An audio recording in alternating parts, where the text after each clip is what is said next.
Hi everybody, my name is Danny Rojas. Welcome to our Scholar Roundtable. This is our 10-year celebration, and we're excited to bring different voices from our scholar community to share in the celebration.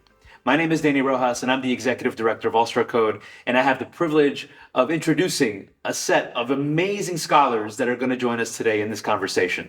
I want to introduce Cole Mattox, DeAndre King, Djassi Julien, and Deyby Rodriguez. Welcome, guys. It's wonderful to see you here, and great to see you. It's been a while. It's been a minute. Always good to see you, Danny. It's been a minute. So today we're going to have a conversation really to chop it up a little bit. I wanted to start just with one question. Maybe Cole, I can kick it off to you. Sure. Since you're the beginning of All-Star Code and your experience with us, what are some of the memorable takeaways that when you think about your career so far, you sort of flash back to All-Star Code and you take away with you? Yeah, most of the memorable takeaways have been sort of the, at least what I find most valuable are the non-technical skills, because of the fact that we were in this program in such a formative part of our sort of young adult lives. One of the biggest things I found is, daring greatly and celebrating failure. Just having that kind of instilled in you, obviously having the fundamentals of knowing how to code, knowing how to, debug what you're doing, knowing how to sort of approach harder software problems is really, really, really important. But honestly, the engineer's mindset and the entrepreneurial mindset is kind of the biggest takeaway for me. Amazing. Engineering mindset. You're an engineer. I am an engineer. You are an engineer. Again, sort of a key memory that you think about when you reflect on All-Star Code. I really think back to all the site visits that we took, visiting LinkedIn in the Empire State Building or Google's big office in Chelsea. I feel like those moments are really memorable because up until then, it was kind of hard to imagine what a career in tech actually looked like. We were kind of picking up all these new skills, building all these really cool projects and having a lot of fun. But going to the site visits, meeting the engineers, getting to ask them questions about their day-to-day, seeing, them just like go to the cafeteria for lunch with their colleagues and then get back to work. That's when it really started to crystallize like, oh, this is what my life could look like in the future. That's amazing. DeAndre, you also happen to be an engineer. Yeah, I am. Any reflections on your experience with All-Star Code, things that pop up for you?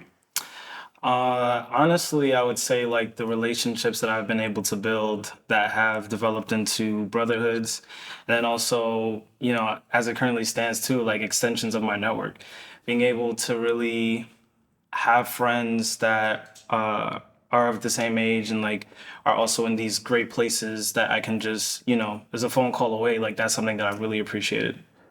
That's amazing, the network is so tight, and you can make a phone call and sort of get some insights, especially when you're making some tough career choices, which I know is something that we all experience. And Deyby, I know you're sort of at the beginning in many ways, that sort of almost on the verge of beginning your career. Now you've done quite a bit in terms of internships and whatnot, but your experience also, I think, is unique because I believe you started with us in 2020, if I'm not mistaken, which was really our remote live when we were responding to the pandemic. I'd love to get your take on how was that experience for you and what stands out for you with All-Star Code? I think the experience was pretty great. Although it was online, I feel like in person it would have been better, obviously, but I still feel like I got a lot out of it from being online. Like I made the relationships possible. And I was able to come back like 2 years later. I think that's the biggest takeaway. Being able to come back as an instructor 2 years in a row and really just kind of having like a full circle moment, right? Like being an instructor and seeing myself in the next generation. So as I think about All-Star Code, I think about the 3 pillars and telling your story, daring greatly, and celebrating failure. And I remember the celebrating failure part was always a very unique experience when, especially when I started the first class, a lot of celebration and sort of calling out and using failure in your code as a metaphor for celebrating failure and embracing failure in your life and learning from that wisdom. So I'm curious, maybe I'll start with you, DeAndre, a celebrate failure moment maybe that is memorable for you during your time at All-Star Code, whether that was you or like someone in your cohort. I'd love to hear a little bit of a reflection on the celebrate failure aspect of what we do. Yeah, so when I was a student, Djassi was actually my instructor. And I remember I was having like a really hard time. There's like this, I think it was like this paint project that we were working on. Yeah. And I just could not get down like certain structures of the code or certain like methods that I needed to implement. And I just remember feeling so embarrassed because everybody around me was getting it. And it was either Djassi or someone else that came over and was just like encouraging me and was just like, okay, if you need to step away for a second, like do that, or maybe try thinking about it in this way.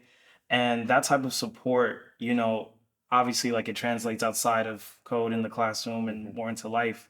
But in that moment, yeah, I felt empowered to be like, yeah, I didn't get this first time. So yeah, I failed. And I remember when I said that, everybody kind of like said it was like, yay.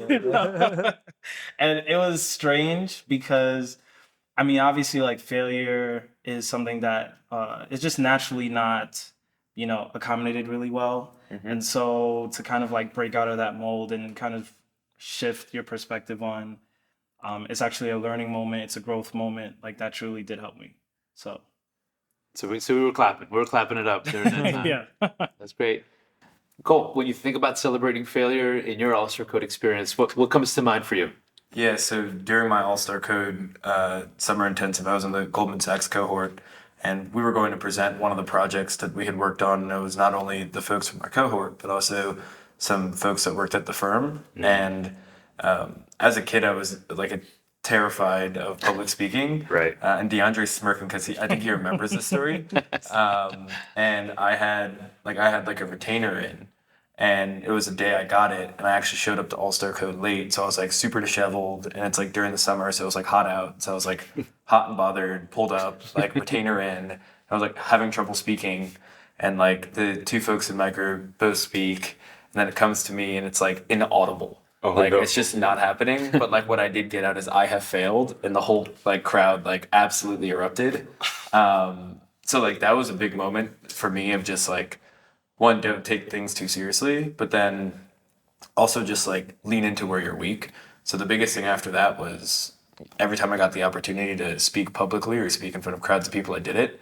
And I had the opportunity to speak at the benefit. So it was like such a full circle moment for me of like being in this program where I was terrified of public speaking and then like doing public speaking. So the biggest thing of like celebrating failure has taught me is like, it's not like it's good to celebrate it, but you have to lean into it and like actually focus on those weaknesses and just don't take it too seriously. So I love that story. It's awesome. Deyby, actually, I'd love for you maybe to answer your story around celebrating failure, but also how did you, you were one of our lead instructors, it's part of our instructional team. How do you create that environment? Because sometimes it's so, when you think about it, I know several students were like, I'm not comfortable like in this like celebrating failure thing, and sometimes I can't fail because that's not really in the environment that I came from. So like just reflecting on your experience, how did you experience celebrating failure, and how did you create that sort of environment in the classroom? Yeah, I guess like one way I experienced like the idea of celebrating failure was actually back when I was a student. I remember like demo week. That's when like we all get that time crunch, right? We had to like put projects together, get ideas together, and things like that. So I remember with my team, we were working on like an application using a map, and I remember talking to Naveed and Nikos. Those were my instructors at the time, and I was kind of having trouble like implementing this map feature. And they were like, "Oh, like try Mapbox, it might be easier to Google Maps." And like, ideally, if someone tells you it's easier, you might think it's actually gonna be easier. And that's what I thought at first. But I went into it, I was like, "Oh, like this might." It ended up being more difficult than like it had to be, right? Like I thought that what he had recommended to be easy was gonna be easy, but it was like really difficult. So I remember like I spent a lot of time like trying to figure this out. And then I went to them, they were like, "Oh yeah, just maybe take a step back. Don't overthink it too much, kind of draw things out a bit and try with something else, try back with Google Maps, see if it works." And that's what I did. I took a step back, kind of like analyzed my options a bit, slowed down a bit. And I was able to make it work like on time. And like, like with my team, like we kind of celebrated this, right? Sometimes like you need to take a step back and really just embrace these failures because then they're stepping stones towards success, right? And I started creating this environment like within my students, right? I think the way I've created it is like kind of just bringing back these personal stories from all circle, right? Or just from different walks of life. It doesn't even have to be like a technical story, right? It could just be like a failure in school or a failure in a sport, a failure elsewhere. Just like exemplifying it and like kind of like talking about how you grew from that failure and where it's taking you, right? Djassi, in terms of failure, again, similar sort of question, but love for you to relate it to the work that you do now, and maybe even like from pivoting from high school to college and ultimately to career. Like, how did that celebrating failure sort of experience shapes some of the ways that, I mean, when you look at that trajectory, I'm sure failure was part of it. It's part of that trajectory. Yeah, I mean, Cole earlier mentioned about how important like the timing of these lessons was, and that really resonates with me. I feel like hearing about how important it is to celebrate failure at that age, in high school, totally shaped the rest of my academic and professional career. I mean, up until then, I'd kind of seen failure, as something to be avoided or something to be minimized. But the reality is that failure is just an inevitability, it's a part of life. And what's really important is what you do with that failure. And I think that helped me in a ton of ways. In college, I was really slammed by this super intense curriculum. I went to Harvey Mudd. We kind of have this running joke about how Harvey Mudd is the only institution in the world with grade deflation. That's how bad our grades are. So yeah, we're getting slammed by this curriculum. And I think before All-Star Code, it would have been really hard for me to separate my identity as a high achieving, successful student from the results I was seeing in these classes. But in going into college with that celebrate failure mindset, I was able to kind of just understand that these are just indicators of how much more room I have to grow, And I feel like when you see things that way, it makes it so much more fun to learn and grow. And then when you look back, you really, really appreciate that you didn't give up on yourself. Awesome. Thank you for sharing that.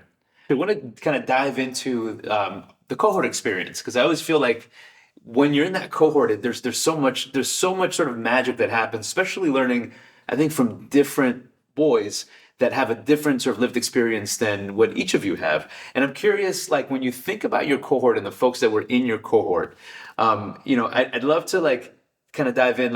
What were some of the personalities like when you were, when you were in there, when you were, online? Maybe start with you, Deyby. Some of the personalities when you were in there, what stood out for you? That did you find like-minded people? Did you find people that were hey, I'm just, my mom made me do this. I don't know. I was just kind of haphazard. I'm just curious, how you found the cohort experience. Yeah, it was a pretty good mix. There are people, that they were there obligated, against their will kind of deal, and then there were also people that were there for the actual program and wanting to learn. I think what really made my experience online, what made it unique was the fact that my instructors really went out of their way out of work hours to spend time with us. So I remember we'd be online after hours, we'd be playing games or just chatting it up about really anything. Yeah. Besides we talk about games, talk about things going on in our lives and things like that. So I really felt at home. I felt they really cared about us pretty much, and that's something I was able to transfer over to my future cohorts, right? When I was an instructor, I kind of followed along their tracks, right? Created these Discord servers or these just external channels of communication just to kind of keep the conversation going and just create that more sense of brotherhood, right? Yeah, sense of brotherhood. That's a great point. DeAndre, what about you? When you think about your motley crew of folks in the cohort? Motley crew is accurate. Quite a few things come up for me. I mean, the commonality that we all had was that we were from New York. So there were a lot of times where people were just repping their borough. So there would be those type of competitions. And then just some of us were from similar backgrounds. So whether you're Caribbean or, Black American or whatever the case was, or, of Hispanic heritage, it was just everybody came together and bonded around those type of commonalities. And then when we would go to Chelsea Pairs, that is when everything would come to a head in terms of just playing basketball or soccer, or just a lot of us also skated and things like that. So it was just a lot of other extracurricular activities that brought us together. And I feel that is definitely one of the highlights for me out of my experience then. So that's great. Thanks. Cole, what about you? You think about your cohort? There were so many. I came in not knowing how to program whatsoever, and then meeting some kids that did know how to program. I was whoa. But it was also very aspirational, because it's kind of crazy to think that in a coding program you could learn from your classmates while in high school. And I think I did, so that was pretty powerful. But then also just there's so many shared experiences of just being from a lot of the communities we're from, and then also trying to consistently advance. And then also on top of that, there's this like one distinct memory I have because everyone was like talking about rumors because Frank Ocean was like dropping an album. And I'll never forget someone played over the speaker in one of the Goldman conference rooms. It was like, it was Thinking About You by Frank Ocean. And it was just like half of the class was just like singing it during a break. And I was like, the fact that everyone is just like so hyped for this album to come out and it's like complete deviation from like what we're here for, but also just like a shared experience of like something that we were all kind of waiting on. It builds like a massive sense of camaraderie and then people you can sort of reach out to in the future. And we were just talking before, like I'm still in touch with people from the cohort, like as of like last week. So, and it's crazy to see that like these are bonds that are honestly going to last a lifetime. Yeah. Djassi, you're part of the inaugural. Like you're the SI1, ASC1. Tell me about like how was it meeting? And I think, and just correct me if I'm wrong. I think the story goes that some of the students in the first cohort met during one of the earlier programs in All-Star Code's history, Right. the Design a Startup in a Day. Design a startup in a day. Yeah, did that carry over? That most of the kids that went to that, then they came over to the I SI? definitely remembered a few people Yeah. from that like Saturday workshop. Not the whole cohort though. Right. Yeah, what was really unique about that first summer was that it was really just 20 of us, like one room, a couple instructors. Yeah, and that was our crew for the whole summer. It was really interesting for me, this was like the summer after my sophomore year in high school, and the high school that I went to was like it just had a much smaller like Black and Hispanic population than where I went for elementary and middle school in Harlem.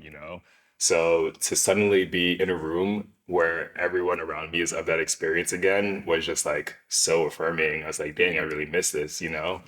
And yeah, just like DeAndre said, it really like, we were learning a lot, but we were also just having a ton of fun. It was so cool that so many of us were like embarking on this very unknown learning experience for the first time together. A lot of us just like totally took a chance on All-Star Code that summer. There was no reputation at that point. We didn't really know much context about computer science or about tech at all. It was just like, this program seems really interesting. The people who are working here seem really passionate and invested. It's 6 weeks, like, let's give it a go. And yeah, I'm super glad that I did. That crew, man, yeah, I think back on that summer super fondly. I think back on the following summer when I got to TA for these guys really fondly. I actually really bled those cohorts a lot, especially because when I was TAing that summer, I was still like basically their age or like younger than a lot of those students, because I have a December birthday and they got on me about that all the time. So it kind of feels like a little extended double summer. Yeah, double summer, right? Yeah, but yeah, it was such a great group of guys. That's great. That's great. So I'm curious about is, we've talked a lot about our high school age experience with All-Star Code. Obviously, that's where we begin. That's where the hero's journey begins. But then, like we're graduating and we're moving on. I'm curious to sort of understand and get your perspective. How did All-Star Code shape your decisions to either pursue computer science or STEM or a particular college or even like higher education? So I'm just curious how that sort of manifested for you. Maybe I'll start with you, Cole. Again, how did sort of All-Star Code help with your decision making or just like your pursuit of higher education moving forward? When it comes to higher education, the biggest thing for me was doing something like very, very, very applicable. My dad's an immigrant, and he's like, you go to college to get a job. And I was in a Goldman Sachs cohort, and even though it was All-Star Code, I ended up becoming a finance major. And like a big part of me was like, how do I keep up my programming skills? And was also like just a little bit bummed, honestly, that I wasn't majoring in computer science. But what ended up happening is within my degree, I specialized in quantitative finance. So it was super funny because like maybe my sophomore year of school, I get to this class and it's like all finance majors and they're like, all right, we're gonna do Python. And I was like, yes. And everyone's like learning Python and I'm like helping everyone learn Python. So it was like having these skills are honestly indispensable because whether you major in computer science or not, it's applicable for so many other fields, even just like now we're seeing like the emergence of just so many careers in data science, not just like full stack engineering. whether it be like history, economics, sociology, education. There's so many database studies, and it requires like the use of R and MATLAB and Python. So the biggest thing that I found was, even though I'm not really a software engineer, having these skills gave me a major leg up on the people that were sort of in my field, because they were going to learn it by the time we were being tested on it. So it was like honestly super transformative. And then also like once you go through sort of computer science education in high school, like most things non-computer science in college are pretty easy, just in terms of like concept wise and workload. So I was really glad to have that, because I was also super prepared. I appreciate that insight. That's great. That's great. DeAndre, how about you? Quite a few things come to mind. So I, growing up in my family, like, higher education was definitely encouraged. So I knew that, I wanted to go on to college to pursue something. My love for tech started at a young age, with like the MySpace era and being able to like code your profile and things like that. And I actually went to a high school that specialized in information technology and like a bit of software engineering. So it wasn't until like my sophomore year when All Star Code came along and I went through that process. Junior year, that was the time when we were applying for schools. And I knew that I wanted to major in computer science. And how that was inspired was through the site visits, honestly. Like going there and speaking to some of the engineers and them kind of like giving a full run of like, what will it take to get into this position? And they, strongly suggested like, yeah, getting a degree in computer science or software engineering, like that will make you, one, understand the foundations, theories, and concepts, but also put you in a better position to, succeed in this field. So for me, like that was like, okay, I'm making a beeline for for a school that has a great computer science program and will also just put me in a best position to succeed. So when I went on my junior year, I had been selected for this scholarship program called the Posse Foundation. It's a leadership scholarship program, and it's funny. My second round, so it's a 3-round process, but my second round, it's like a one-on-one type of deal, and I remember I got this idea actually from demo day of being able to go up and like speak about your project and things like that. So they said that you could bring supplemental information, all that type of thing, all that type of stuff. And I remember bringing my laptop full of my summer projects that I had done. Wow, nice. And that was like a pretty cool flex that I was able to do. So, I remember at the end of it, they were asking like, oh, is there anything, I see you brought your laptop, is there anything that you like to share? And I remember just gushing about every type of project that I did that summer. I could tell that they were definitely impacted by that. So I, hands down, I attribute like my success within that interview process, a part of that, to All Star Code for sure. That's dope. I love that. I love hearing that. Yeah. It's amazing. Djassi, how about you? When you think about All Star Code's impact as you're making a pretty significant decision in terms of higher education. Totally. Yeah. I mean, for me, All Star Code just like totally set the course, and gave me the ability to just run with it. After I did the summer intensive in my junior year, when I was deciding, which AP classes to take, I saw AP Computer Science on the list. It's like, this is great timing. I can continue to shore up my CS skills in between these All-Star Code opportunities. Took the class, was able to do really well in it. And, by the end of that year, like DeAndre said, we're applying to schools. My APCS teacher is asking me to consider computer science institutions. My physics teacher, who kind of had like a history in the Bay Area, is also like seeing this interest in me and suggesting schools to me. And that's how I found out about Harvard College in the first place. It's a really tiny school. It's kind of like, if you're not in tech, you've probably never heard of it. People still like think I say Harvard Med when it's Harvard Med. Yeah. No, I didn't go to med school.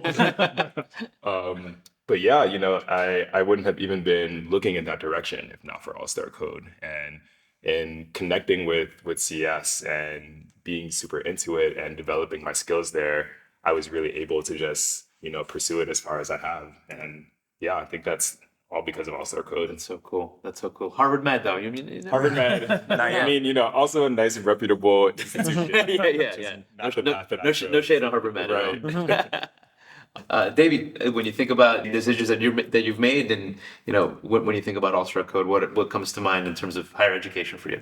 Yeah, so I guess for me, I kind of fell in love with tech really early on. Like I want to say as far back as middle school, and since middle school, I knew I wanted to do something in tech, but I didn't really know what. I didn't really know the specifics. So I think that's what All Circle did for me. It really solidified what I wanted to pursue, what I wanted to chase. Like I remember I was part of the Goldman Sachs cohort. It was online, so kind of being part of that cohort, I got exposed to like the finance industry, what's available there in terms of tech, and I got to learn more about the specifics, like what kind of jobs are available. What expertise is needed, what skills, and I kind of also like got to learn about like the impact that those roles have, right? Like you pretty much get to work on a banking app, for example, the whole world gets to see it.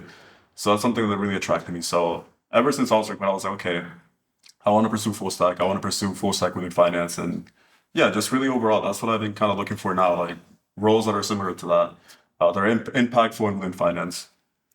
I'd love to sort of, again, now we're in the college sort of phase of our story. Internships and sort of practice and sort of clinics are really important for anybody pursuing career pathways. So I'm curious, like, what are some of the sort of internship experiences that y'all had? Like, I know several of you came back to like teach with us during your college year summers, but curious, like, how, where did you spend your time, and like, what did you learn from those internship experiences? Maybe I'll start with you, Davey. Yeah, so apart from like coming back to All-Star Code as a teaching fellow and teaching assistant, I've also spent part of my time at Google and also some time at Prudential. So I'll kind of start off with Google first, right?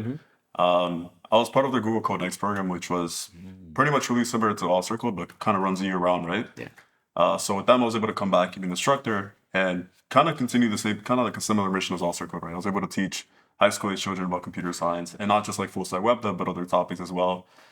And through that, I was exposed to like a variety of different Google engineers and just different like Google workers overall. Got to learn more about the company as a whole, like what the company does. Google aside, I was also able to intern at Prudential, and I interned there as a software engineer this past summer. That was my first like official software engineer experience. So That's cool. it was really great. Like I got to see like what Prudential does and kind of like the impactful work they do with like retirement, with investment, with private capital, and all these different things like within finance, right? And it was pretty great, like a pretty great 10 weeks. I'm happy to say that I'm coming back next year as well. So Nice, dude. it's been Congrats. Yeah, Appreciate it. it's awesome. Awesome. Thank you for sharing that. That's fantastic. That's huge. I'll pass it to you. And Tim, talk to me about internships, and you have an awesome story with this. Man, yeah. I'm a career Googler.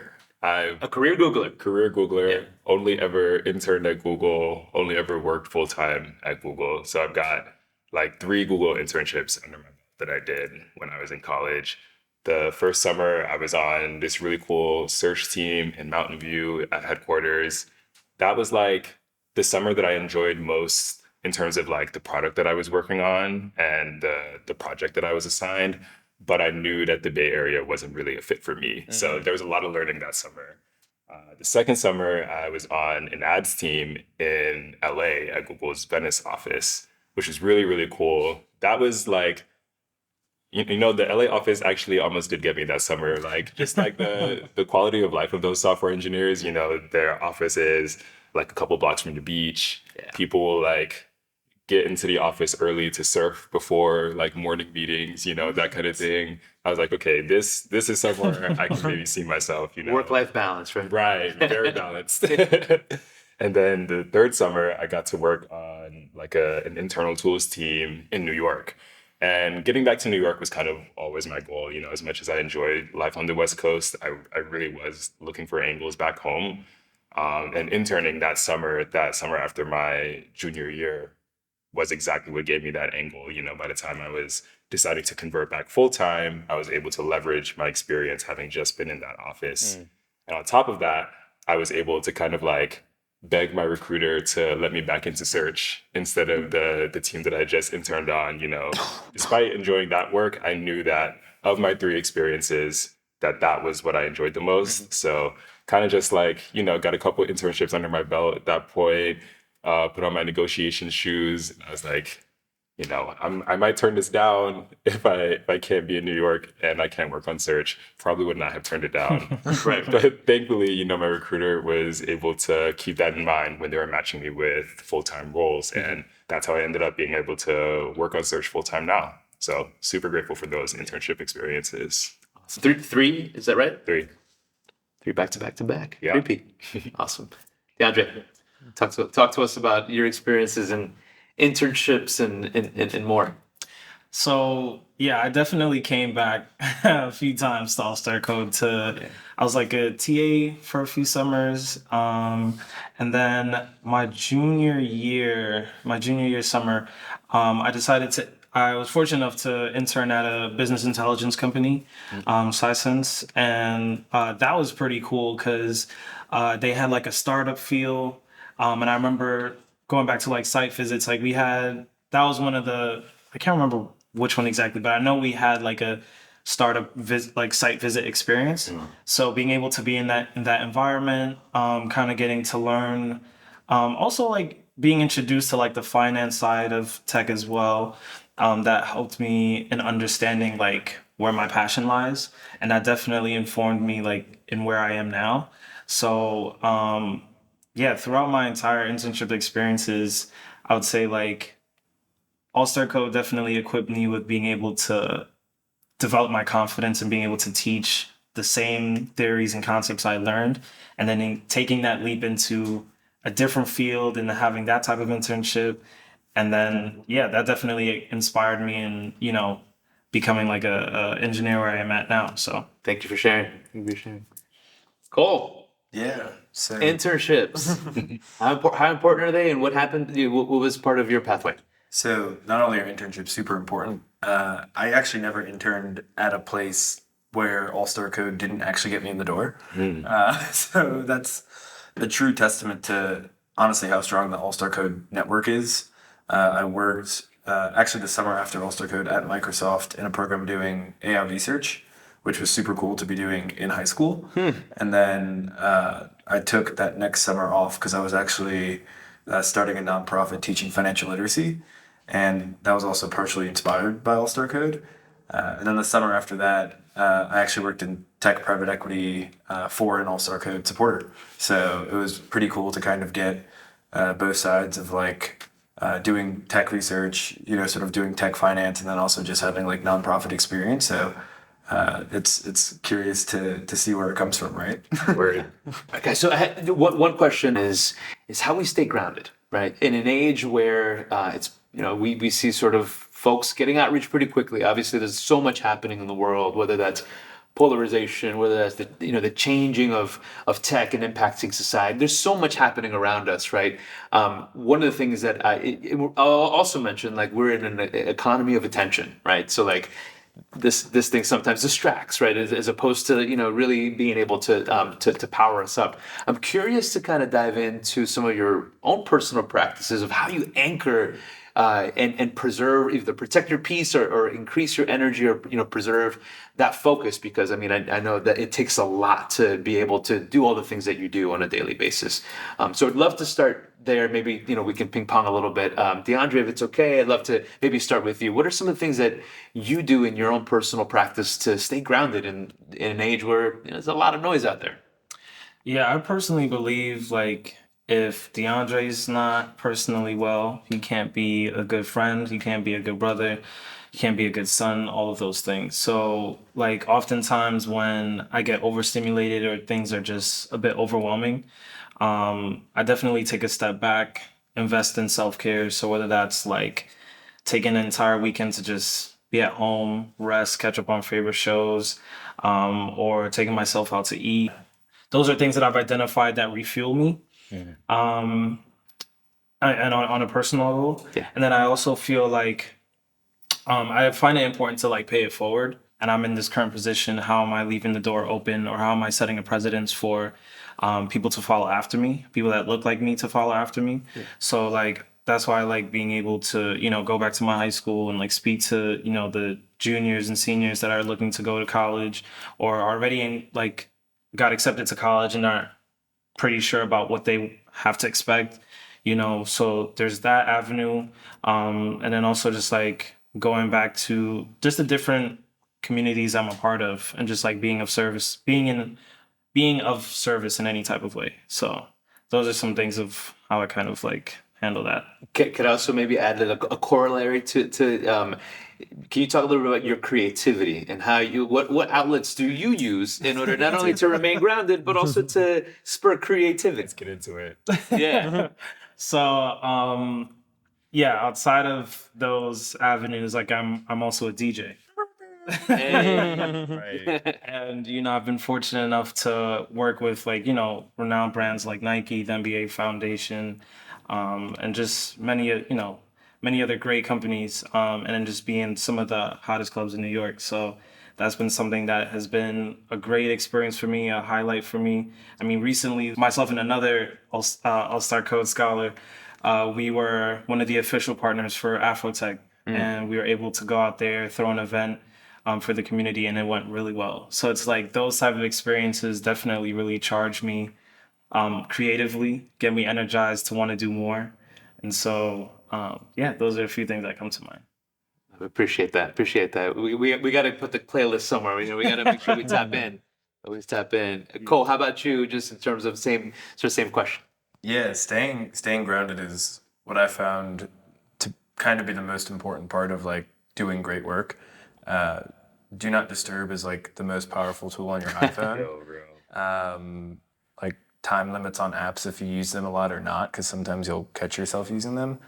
So because there's so many distractions, whether that be just like getting messages or noises and things like that, like having quiet time, having alone time, and like doing deep work and doing things that center you. So just trying to like stay as like honestly positive and centered as I can, and trying to not shift the like relaxation and like things to make myself not distraction into like completely being relaxed and not focused. Right.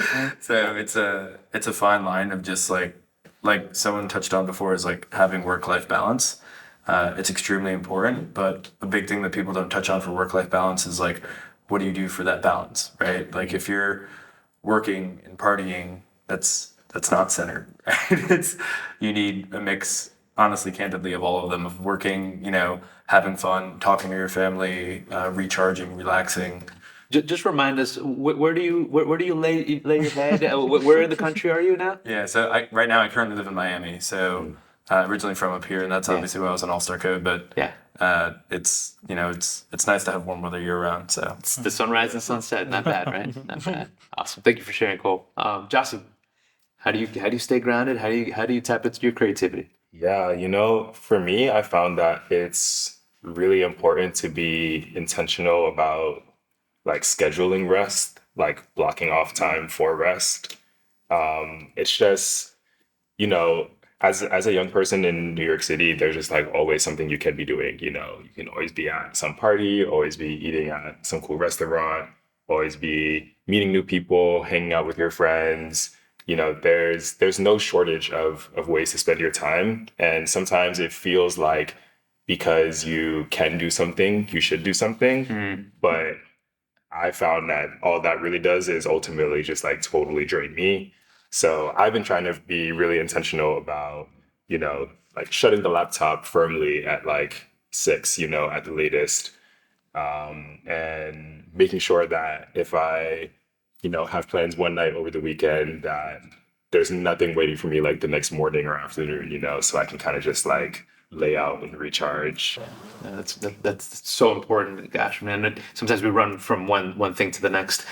Could you tap a little bit more into like where do you find inspiration and creativity? What are some of the outlets or things that you do? I mean, even back in All-Star Code, something I always have loved to do is dance. And I've been really fortunate to be able to kind of stick with that over the years. Living in New York, which is, right after LA, such a huge hub for professional and growing dancers, I really have my pick of like the country and the world's like best choreographers and instructors. So when I can, and again, like, taking time to schedule that into my life, I love to go to, even around here, there's some really great dance studios and just like take class from some really awesome dancers and with some really awesome dancers. Love that. Love that.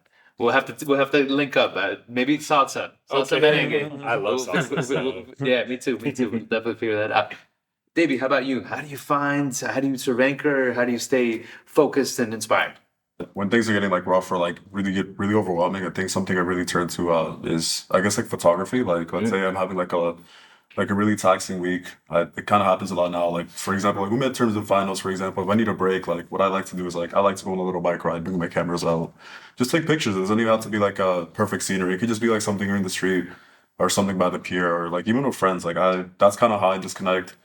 I find it really helpful because like there was a point in time where I kind of like spread myself too thin, like with school and work and all these different things. So kind of like what you said before, be more intentional with breaks and with personal time and just personal space, right?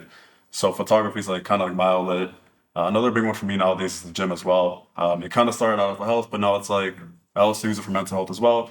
So let's say maybe I'm having a rough day or like I have some rough news. Something I like to do is like maybe I'll go to the gym throughout the day and I'll be like, okay, I'm gonna process this after I go to the gym. So like I'll take some time for myself, go work out, and not think about this until afterwards. And then that'll kind of like, it'll kind of relax me, alright? Because sometimes we act out of our emotions, right? Yeah. We act impulsively based on what we feel in the moment. So so for me, it's good to like take a step back, go to the gym for a bit, and then kind of think what I'm going to do next afterwards, right? Man, you guys are sharing so much wisdom. This is like, I really appreciate y'all sharing this, and it's so important. I think for everyone listening that like no one's alone in this pursuit of trying to find peace and trying to find inspiration. It's so important. I think, like you said, with intention to be able to find these spaces and find these outlets. So I appreciate y'all sharing that. Okay, so I'm curious about is headlines, right? The headlines are everything tech, AI, Gen AI, Open AI, CEO, all kinds of things that are happening today. I'm curious on what are some of the tech trends or some of the tech headlines that you're diving into or you're learning. Be curious to sort of maybe I'll start with you, Deyby. What are some of the things in tech that you're like pretty excited about, or actually maybe even fearful? Just being in the cloud, having this whole system of like not having to worry about managing a server yourself, just having all these things already set up for you. And I think what really excites me about it is like how performant it can be, for like businesses in the future, or just really taking off. Like let's say if you're having like an online commerce shop or something like that, serverless can make it really easy for you as opposed to having to manually set up everything yourself. Yeah, no, totally. Cole, I'm gonna go to you. I know both tech and non-tech, and I'm sure you're always reviewing trends and potentially areas of possible investment. So I'm curious what you think about sort of the landscape right now in tech and what excites you. Yeah, so tech and sort of non-tech, what we've kind of seen is in all of our lifetimes and all of our careers, we've kind of seen positive economic times and like the longest bull market in history. And it's really interesting to see what's kind of happening now as rates went up, because a lot of startups have started to fail. Mm-hmm. And a lot of these are like perfectly good companies with great ideas and great management teams. But honestly, it's just the wrong time, or they got funding at the wrong time, or they couldn't raise money fast enough. So it's really interesting to see, honestly, like why that happened. And then also look at the founders that have like course corrected and sort of like had more runway than they needed and like are going to kind of make it through. So that's been super interesting, because like the way I sort of look at it from a tech standpoint and also a business standpoint has almost entirely shifted, because before it was the best idea wins, and now it's like the best idea and the best execution win. Whereas before there were people who were getting funded and doing super well with honestly really not good governance or execution whatsoever. And those people have kind of, the music has stopped. And now it's sort of, you're getting to really see who's a really good operator.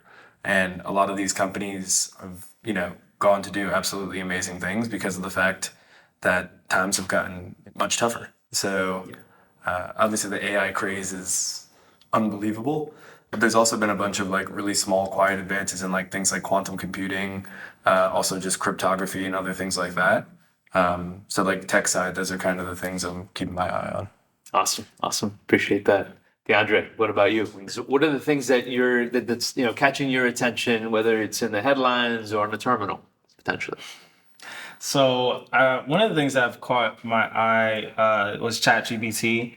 I remember when that emerged, like it was very polarizing in terms of quite a few things, whether is ethical AI or if it would take away jobs from quite a few people within the tech industry.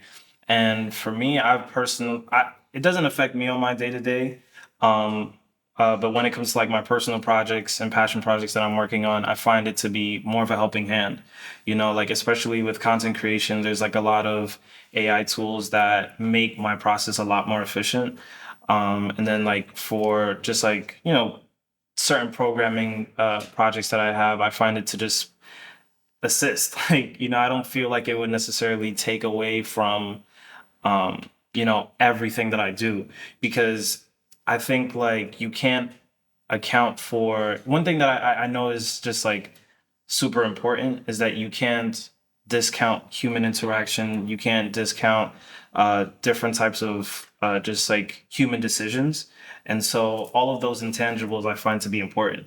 So, when it comes to ChatGPT, like this, those are just like a few thoughts that I have about it. Yeah, awesome. Awesome. And Djassi, what about you when you think about the headlines around tech and Yeah, I think the things that are really interesting to me are hearing about the ways in which younger generations are using tech differently than the people who came before them. It's something I think a lot about for my own work at Google. I work on search, and it's kind of a tool that to me is like it's always been around. It's something I grew up with, and I've gotten to watch Google like evolve and change over the years in terms of how it serves search users. But the way that Gen Z is searching for things is totally changing. It's not the same as it was when we were in school.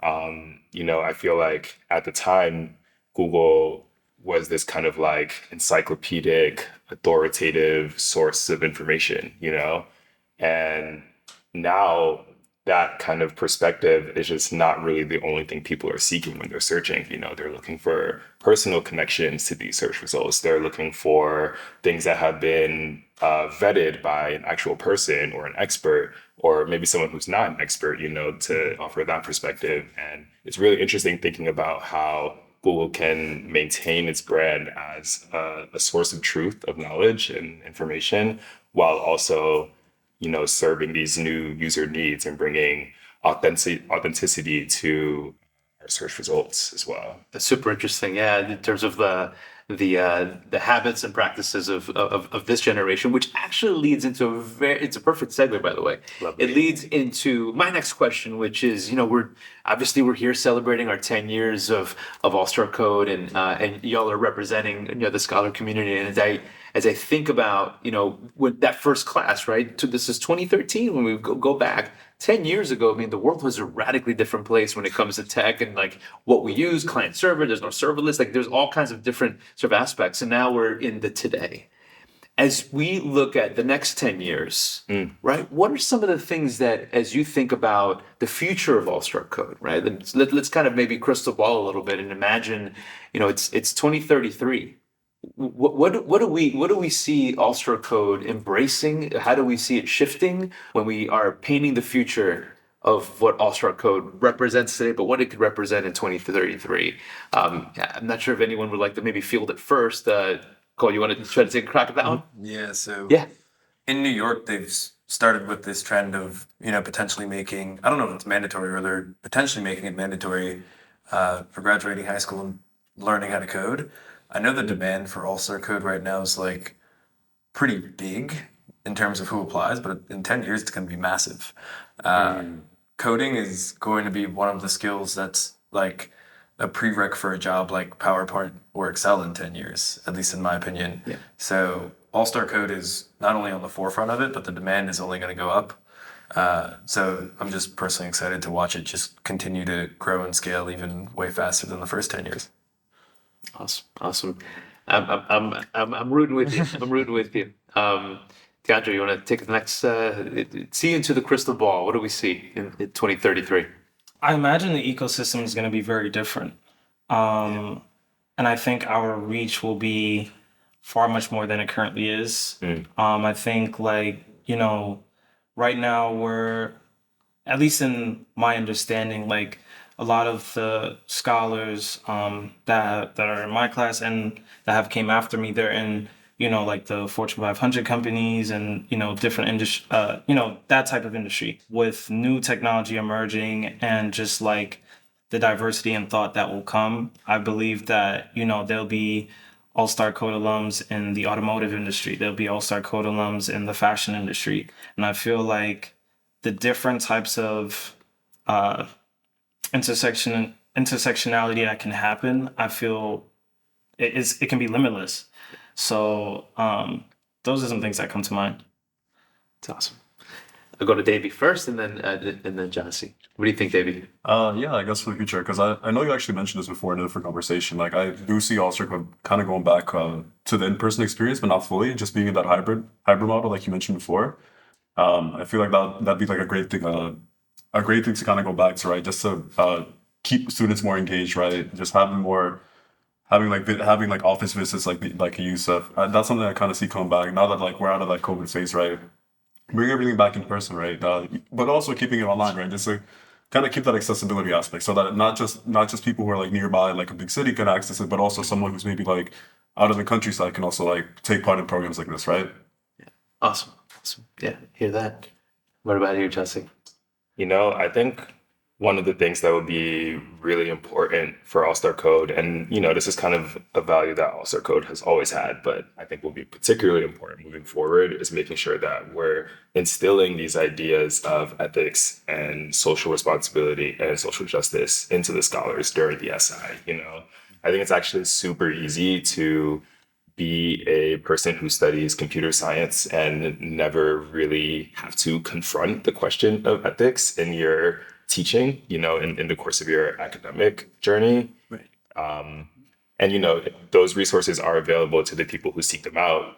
But I think that All-Star Code catches students at such a formative and pivotal moment. And if you can instill that kind of mindset, or even just like instill the tendency to ask questions, to consider multiple perspectives at that age, then by the time, these technologies finally boom and, new technologies are born, the people who are entering the industry then will already be ready to tackle the ethical concerns of those technologies.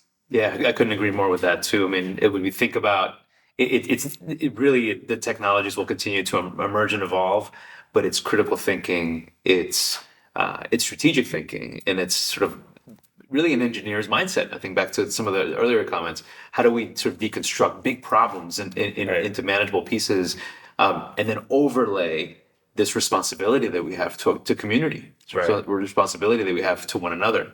So Yeah. I couldn't. It's also like history, like Yeah. what has been the past impact of technology? What has it been on particular communities?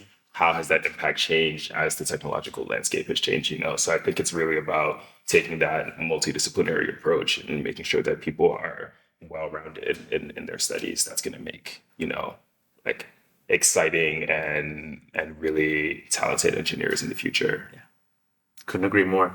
When we think about the future, and I think about the next classes that are coming up, right? We have we're closing the year, and incredibly excited about the impact that we've made this year. Many more scholars, 300 in the summer intensive, but actually we've been able to reach thousands this year, and that will continue to grow and grow. When we sort of look back on your experience, we've been reflecting this evening. What are maybe one piece of advice that you would give your younger self? Like, what's the one piece of advice that you think is universal to take away from listening to this conversation? Let's start with you, Deyby. Yeah, I think something I've always been really big on, even before All Circle, has been like your network is your net worth. So really surrounding yourself with like all types of people. Doesn't even have to be like people like your, how do I say it? So just surrounding yourself in general with people who you aspire to be, maybe. So I think for me, like a big part of like where I am today has been like because I met the right people along the line, and it all started. It's something that could even start with someone who you don't expect it to be, right? Maybe you're aspiring to be like someone in the software engineering industry, but like your whole path can really start with like a science teacher, an English teacher in high school. That's kind of how it started for me, right? I met like a teacher who was willing to kind of go out of the way and like invest extra time in me and just help me with my career and like help me with my aspirations. And it kind of just went from there, right? So really just enforcing that, right? You know, keep in touch with your scholars, keep in touch with like your brothers from your cohorts, right? Kind of get in touch with people who are like up there, right? Like for example, yourself, for example, or other people in the core team for All-Star Code. I think anyone can benefit from conversations, right? It could be with like a scholar, like someone in their own cohort, or someone in the industry, or someone just like a teacher, like at school, right? You never know what you're gonna get out of them. You never know you never know where that's gonna take you, right? Network is your net worth. I totally agree. Cole, what about you? What advice would you give younger Cole, future? I mean, really, when we think about this, right? There's a lot to choose from, but if you were to sort of distill it down, what's one of these universal truths that you would share? It's really two. It's Yeah. don't take anything too seriously, and then it's also you don't know where things are going to go. My life completely changed all entirely for the better post All-Star Code, but I couldn't have predicted how. And I think sort of the vision I had of where I'd be in myself is drastically different from what it is today, but I'm equally as happy. And I think if I took it, way more seriously, if this is the path I have to be on, this is the thing I have to be doing, I would have been a bit disappointed that I didn't reach that. But there's beauty in the process and there's beauty in the madness. So it's important to just, focus on that and live in the now. Awesome. Thank you for sharing. DeAndre. I would say to a future scholar that it's bigger than the code, right? That the pillars that are instilled from day one of telling your story, celebrating failure, and daring greatly, those are values that hopefully you carry throughout life, right? Because it doesn't matter what situation you're in, telling your story and being able to speak up for yourself and share your experience, like that's crucial, right? Daring greatly, being audacious, being bold, being courageous, like those are things that are necessary for being, a tastemaker, for being a change, to being a difference and a change within whatever environment you're in. And then I would say like celebrating failure, like Djassi was mentioning earlier, it's inevitable, right? And it's something that you need to learn, especially at that point of where you're at, that it's something crucial, it's something important, and it's only going to lead to you being better. So lean into all of those things and trust the process. Yeah. So that's what I would say. Djassi, what advice would you give? Man, I think the advice that I would give is to just be a little bit more flexible. And I definitely say that with like myself in mind. I was very like resistant, to the idea of spending 6 weeks just like learning how to code when Master Code kind of, came around. And ultimately I just got like bullied into it by my mom and, I caved and I'm really grateful for it now. But, when I think about how close I was to not trying something new because I felt like my career and my life and my trajectory were already defined, that's like really scary to me, because the doors that All-Star Code opened for me are doors that I, didn't even know existed. So yeah, I think that like, when you're in high school, I mean, it's all a matter of perspective, I think that however rigid or set in stone something feels, it will always benefit you to try something new. You will always learn something from trying something new, whether you figure out that you're really into it, that you're not really into it, that you're really good at it, that, you like some parts of it, but are interested in combining it with other parts of something else. It can only be to your benefit. So I would just say to anyone of that young scholar age, just to be flexible and be open. Awesome. Well, I want to thank you all so much for just spending your evening with us here, sharing wisdom, sharing perspective, and honestly, just being inspiring humans. Y'all are just incredibly special, and I really, really appreciate it. And I really enjoyed this conversation. This was amazing. Me too, dude. It was Yeah. fun. Thank you. 10 years. 10 years. Thank you for 10 years. having us. Of course, it's my pleasure. Again, I just want to thank so much Cole Mattox, DeAndre King, Djassi Julien, and Deyby Rodriguez. I'm Danny Rojas. And with that, congratulations, All-Star Code. Happy 10-year anniversary. We appreciate y'all. Thank you.